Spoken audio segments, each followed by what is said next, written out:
Hello, fellow book readers. My name is John, and today I am going to do a weekly update.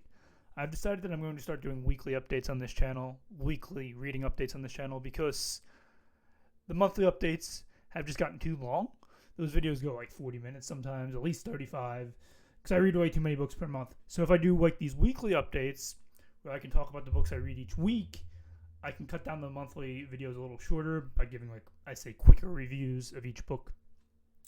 So I think that is a good idea, and I've seen other channels do it, so I decided I am going to start doing that.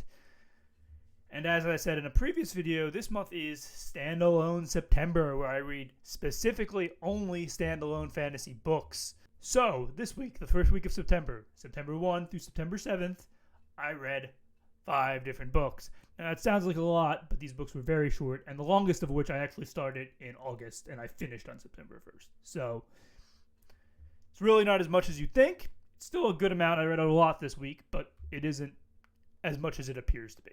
But without further ado, let's get started with our first book in standalone September that I read, The Night Circus by Erin Morgenstern.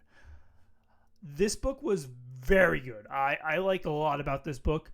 I thought the atmospheric vibes were just perfect. And and I say this as somebody who's not a circus person. I do not like the circus. As a matter of fact, I'm afraid of clowns, so I know that's kind of weird, but I do not like clowns, so I was always afraid of the circus when I was a kid. But this book, it worked really well. I loved the setting. The setting was the best part of this book. It was just great whenever you were in the circus area, the atmosphere around it, even outside the circus, when you were around the people that were involved in the circus. It just felt right and natural and magical. It was really good. That part of the book alone is like probably 4 or 4.5 stars. It's great. I love that part of the book. I thought the concept of the book was really cool. Not just the circus, the fact that it's like these two mentor figures putting these two wizards or magicians, whatever you want to call them, into battle with each other, into a contest. And the stakes of the contest you don't know until the end are deadly. That's the whole thing. Like, you only win when the other person dies. And it's not a duel. It's how they run the circus. They're each running the circus. You got the illusionist running the circus from within the circus with her magic. And then you got like the sort of event organizer running the circus with his magic outside the circus. And it's like, what method works better? Really interesting. And I think the romance in this book is pretty strong. Now, don't get me wrong, this isn't like a romance book, but it has a romance, and the romance plays a central part of the end of the book and the plot in general.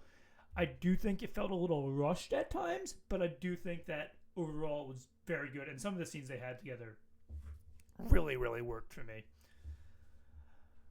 Now, what were my problems with this book? I have one main problem. So there's this character called Bailey, and all of his chapters take place in 1902. But the rest of the characters in the book, their chapters start like in 1892 or something like that. So by putting those Bailey chapters in the book, the way they're organized, you know that nothing major is going to happen in the plot until the characters catch up to 1902. So you're reading these 10 years, and you know there's not going to be like this major resolution beforehand because they're waiting to catch up with 1902. So that's my one major problem with the book. I was reading it, and I was enjoying my time reading it, but I knew that there wasn't going to be this big event happening until 1902. It sort of telegraphed when everything was going to happen, which isn't a real problem because usually, you're waiting for the climax anyway, but it did bother me a little bit. But I also realized that there was really no way to fix this because the character of Bailey had to be younger than the main characters that we were following. So he couldn't have existed in 1892 doing the stuff he was doing. It had to take place in 1902 when I think he was 18 then. So, like I said, it bothered me, but I also realized there was no real way to do it without doing it this way. So that's my one main criticism, and it's probably what kept the book from getting 4 stars for me, which is great. But this book still hit wonderfully for me. It's 3.5 stars, very good. Okay, and then the second book I read in standalone September is The Eyes of the Dragon by Stephen King. Now, I did say I was waiting for Salem's Lot to be my first full-length Stephen King novel. I have read a bunch of short stories, not a bunch, like a few short stories from Stephen King like years ago. Not a collection, just like individual short stories. But I was excited to read a full-length Stephen King novel this year in Salem's Lot, and I still am going to do that next month. But I saw this book like a couple months ago, and I didn't even know Stephen King had written like a fantasy that wasn't The Dark Tower.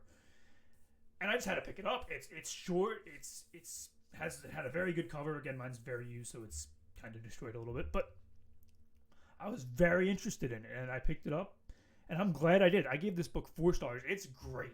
Now, it is very, very young adult. So if you don't like that, you're probably not going to love this book. But for me, it's not a problem. I like all subgenres of fantasy. I love young adult. I love middle grade. I love adult. I love grimdark, romantasy, urban, magical realism, literary fantasy. I love it all. I like to dabble in different subgenres. So I was very interested in reading this, and I'm glad I did. This book follows our main character, Peter, who is the prince when his father gets murdered, and he gets framed for it. So it sort of has this Hamlet vibes going for it. I would call it Hamlet meets Rapunzel. Those are the two like major inspirations for it, because he gets in prison in this tower that's really high up in the air. He has to climb down.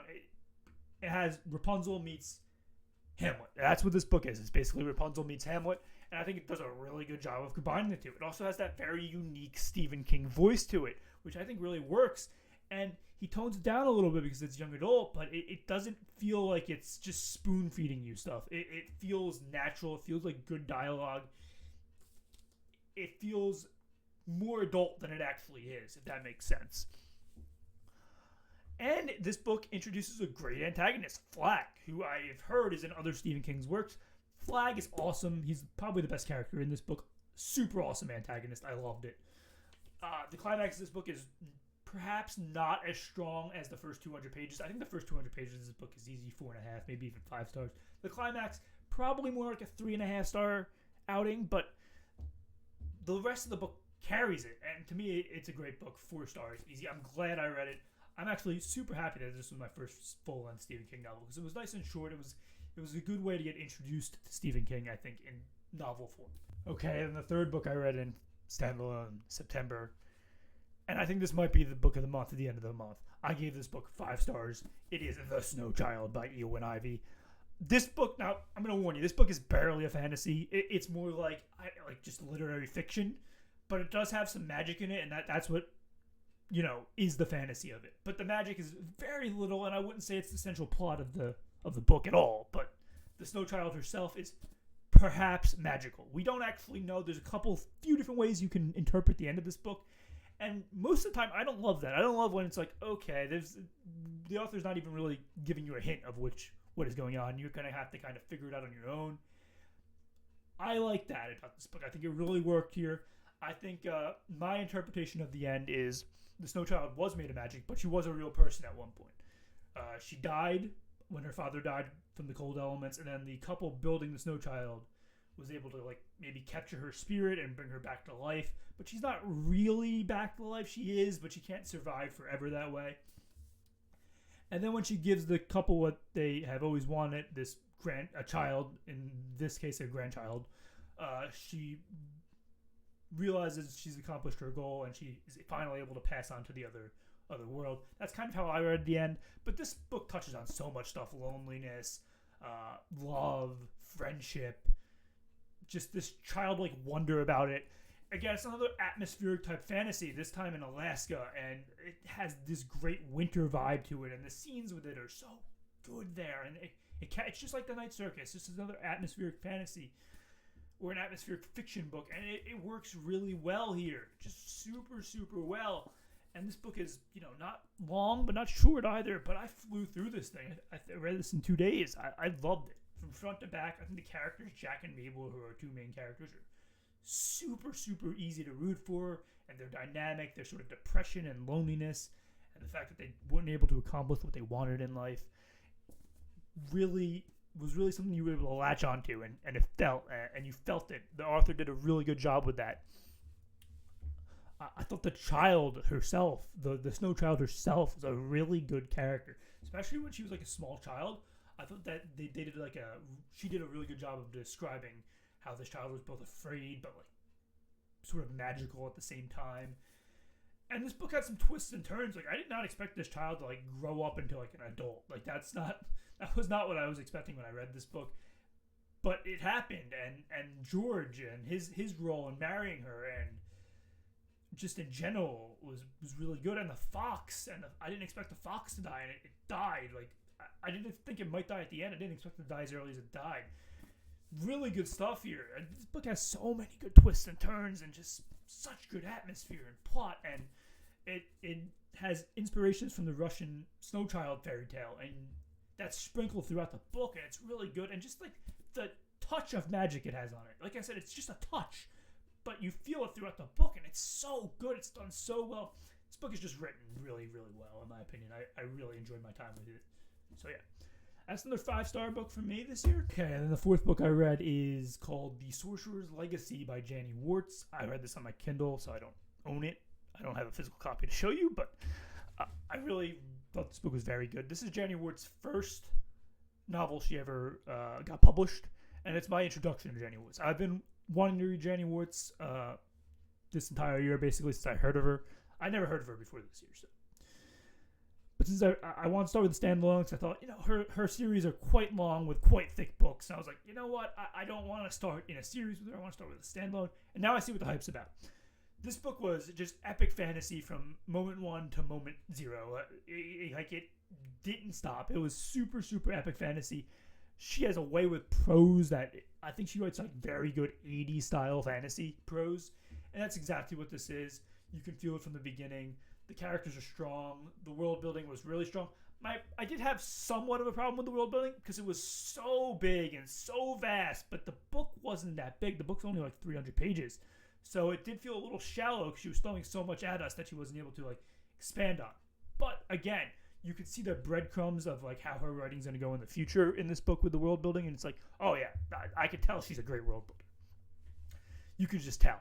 I also think this book struggled to find what subgenre it was. Like, it started out sort of as a portal fantasy, and then it went into like a sword and sorcery type fantasy, and then it turned into like sort of a romantasy at the end. And this was before, obviously, years before romantasy was considered its own subgenre. But it did a really good job blending those genres together in a way that I didn't think would work, but it ended up working really well. And I think this book has a really, really strong climax. Now, my other major problem with this book, like I said, the world building was a minor problem. My other major problem with this book is the beginning sort of has this time travel element to it. And I'm not a big time travel person, so this is more of just a personal problem than like an actual book problem. I'm not a big time travel person. I generally don't like it, and I thought this one I liked even less than I normally like it because it was a tiny bit confusing, and it was a lot thrown at us at once, and I think the book could have existed without the time travel. They would have had done something a little bit different, but I still think it could have worked. Either way, it's still a very good book. I gave it 3.5 stars. So yeah, I loved it, and I can tell that Janny Wurts is somebody I would like to read more of, just based on the fact of how her like prose is written. It's very, like I said, very like epic fantasy prose, if that makes sense. Okay, and then the last book I read this month was the last book I read this week in standalone September was The Familiar by Leigh Bardugo. I gave this book 1 star. I hated it. This is my second least favorite book of the year. Not a big fan of what this book did from front to back. I didn't love the magic in this book. It wasn't thoroughly explained. It felt like they could just do whatever they wanted when they wanted, but then in the end, when they needed to do stuff when they were in the dungeons, she couldn't do what she wanted to do for yourself. It kind of didn't make any sense. It was just like, do whatever you want. Didn't love that. Didn't think the characters were all that strong. As a matter of fact, I thought the characters were, for the most part, pretty bad. I thought Valentino was a very good character. The rest, meh. I sympathized with the protagonist, but I didn't latch onto her very much at all. And then the male protagonist was just not somebody I wanted to root for, like, at all. The antagonist was pretty good, I would say, and I did think that the theming in the book was quite strong. So I did enjoy the theming. I enjoyed the messaging it was trying to give us. But it didn't make up for the plot. The plot was just bad. I did not care about the plot at all. I think this book, like I said in the previous book, we're talking about Sorcerer's Legacy, I think this book also suffered from having a subgenre issue. This book couldn't decide if it wanted to be a not subgenre, just a genre in general issue. Couldn't decide if it wanted to be a historical fiction or a fantasy. And look, I have no problem with that because those two genres generally they meld together really well. You look at things like the Warlord Chronicles by Bernard Cornwell. Those books rule, and he blends those genres together so well. Here, those genres didn't blend together very well for me. It just felt like she couldn't pick which one she wanted it to be. And at times she was like, "This is definitely a historical fantasy," and at other times it's like, "This is a fantasy."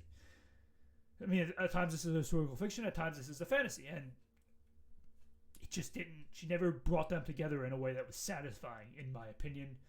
And I say this as somebody who enjoys history. I was a history major. I had my bachelor's in history, so his historical fiction is right up my alley. I just didn't think she blended it together with the fantasy element very well in this book. That was my major issue with this book, other than the character work and the plot and the magic. So yeah, there was really nothing here that I want to latch onto. I did think the climax was okay. Like, the climax was fine. It was the best part of the book, but it still, I don't think it was, like, good. Like, you could see it coming from a mile away. Yeah, so this was a disappointing read for me. And I love Leigh Bardugo's work. The Grishaverse I read all in December and January. The entire Grishaverse, that ruled. I didn't hate any of those books at all, and some of them I thought were amazing, like Crooked Kingdom and Rule of Wolves and the first Shadow and Bone book. I thought all those books, and Six Crows, I thought all those books were great, 10-year perfect. So yeah, there's a lot I love about Leigh Bardugo's work, but this one just didn't work for me. It didn't land, and I'm sure it landed for others, but for me it just didn't land. It was 1 star. And those were the 5 books I read this week. Like I said, it was a big week, but I'm glad I did it. There was some diversity here. I got, 1 5-star book, I got a 1-star book, and then I got, a 4-star book and 2 3.5-star books. So overall, I would say it was a very good week of reading, even if one of the books just didn't land for me at all. So yeah, this is my new thing I'm going to do every week. I'm going to just go over the books I read, because I've been reading a lot of books lately, and I think it's better to do it weekly rather than monthly. I'm still going to do my monthly reading wrap-ups. They're just going to be a little bit more condensed, if that makes sense.